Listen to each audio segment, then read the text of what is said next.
বাসের ভিতর কে যেন পাত দিছে। গ্রামাঞ্চলে বাড়ির আশেপাশে কুত্তা মরা পড়ে থাকলে যেমন গন্ধ বের হয়, ঠিক তেমনি একটা বুটকা গন্ধ বের হয়েছে। প্রথম দিকে কয়েকজন দেখলাম নাক কুচকাচ্ছে, এখন রুমাল শার্টের হাতা যার যা আছে তাই দিয়ে নাক চেপে আছে। গন্ধটা বাতাসের প্রতিটা অণুতে মিশে বাসের ভিতরে ছড়িয়ে পড়েছে।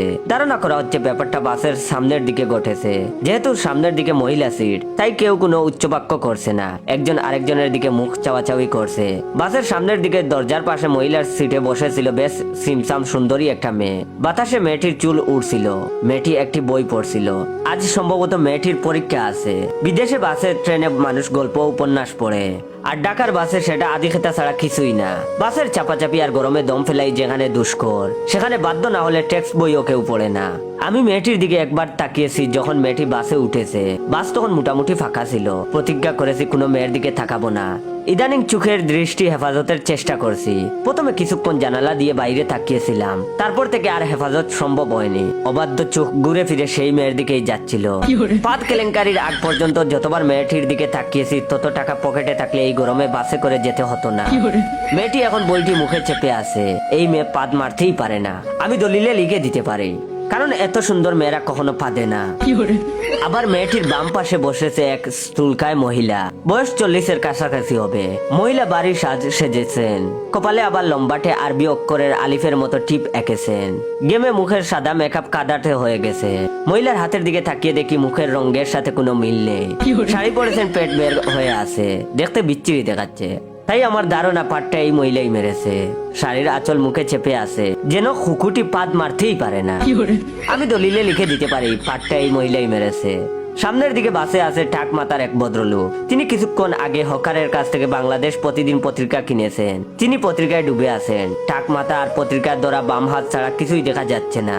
তার পাশে জানালার সিটে বসেছেন ছোটখাটো মাঝবয়সী এক ভদ্রলোক। বাসে উঠার সময় দেখেছি তিনি ঘুমিয়ে আছেন।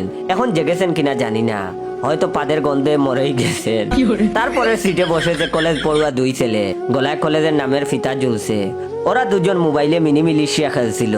কন্ডাক্টর হাফ ভাড়া দিতে রাজি হয় নাই, তাই কলেজের সামনে গেলেই দেখে নিবে বলে হুমকি দিয়েছে।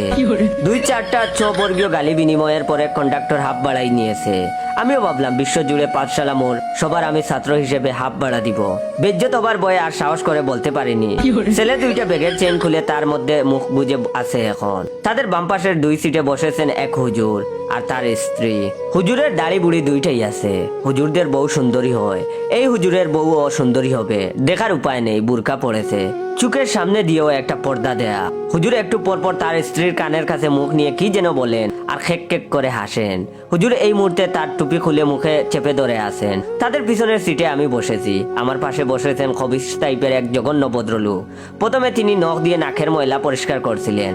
নাকের ময়লা বের করে কিছুক্ষণ তাকিয়ে থাকেন, তারপর সামনের সিটে মুছে ফেলে। এই মুহূর্তে তিনি নখ কামড়াচ্ছেন। আমার পেছনের সিটে বসেছেন 2জন শর্ট ইন টাইপ পরা ভদ্রলোক। দুজনের হাতেই অফিস ব্যাগ।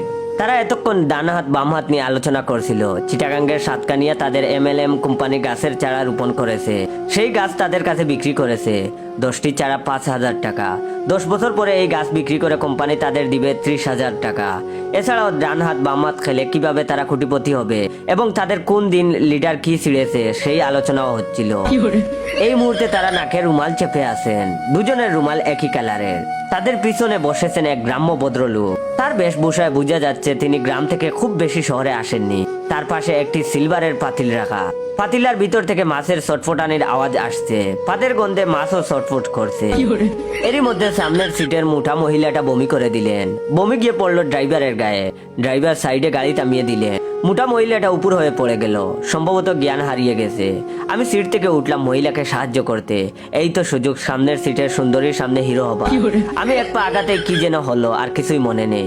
এরপর নিজেকে আবিষ্কার করি হাসপাতালে। ঘটনার যতদূর জানলাম ফাদের গন্ধে কেউ অজ্ঞান হয়নি। সামনের সিটের ঘুমন্ত ভদ্রলোক একজন ল্যাব প্রফেসর ছিলেন। তার ছোট ছোট একটা হাইড্রোজেন সালফাইডের সিলিন্ডার ছিল। সেটা বাসের ধাক্কায় পড়ে গিয়ে গ্যাস লিক করে। হাইড্রোজেন সালফাইড একটি গন্ধযুক্ত টক্সিক গ্যাস। 3 জন অজ্ঞান হয়ে হাসপাতালে এনেছে, আমি যাদের মধ্যে একজন। বাকিদের প্রাথমিক চিকিৎসা দিয়ে ছেড়ে দেওয়া হয়েছে। আমি ডান পাশে তাকিয়ে দেখি পাশের বেডে সেই সুন্দরী ঘুমিয়ে আছে। ওয়ার্ডের ফ্যানের বাতাসে সামনের কয়েকটি চুল উড়ছে। ইচ্ছে করছে গিয়ে চুলগুলো সরিয়ে দেই। ঘুমন্ত মেয়েদের চেহারা এত নিষ্পাপ হয়ে জানা ছিল না।